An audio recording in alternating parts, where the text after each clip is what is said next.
Ang mabuting balita ng Panginoon ayon kay San Juan.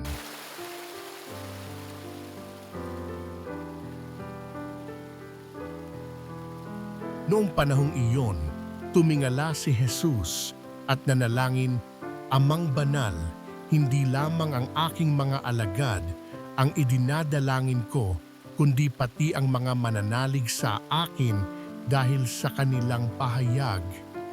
Maging isa nawa silang lahat, Ama, kung paanong ikaw ay nasa akin at ako'y nasa iyo, gayon din naman maging isa sila sa atin upang maniwala ang sanlibutan na ikaw ang nagsugo sa akin. Ang karangalang ibinigay mo sa akin ay ibinigay ko sa kanila upang sila'y ganap na maging isa gaya nating iisa. Ako'y nasa kanila at ikaw ay nasa akin upang lubusan silang maging isa.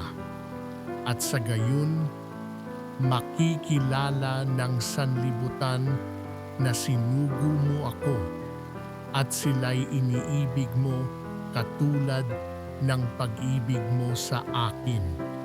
Ama, nais kong makasama sa aking kinaroroonan ang mga ibinigay mo sa akin upang mamasdan nila ang karangalang bigay mo sa akin, sapagkat inibig mo na ako bago pa nilikha ang sanlibutan. Makatarungang Ama, hindi ka nakikilala ng sanlibutan, ngunit nakikilala kita at nalalaman ng mga ibinigay mo sa akin na ikaw ang nagsugo sa akin. Ipinakilala kita sa kanila at ipakikilala pa upang ang pag-ibig mo sa akin ay sumapuso nila at ako na may sumakanila.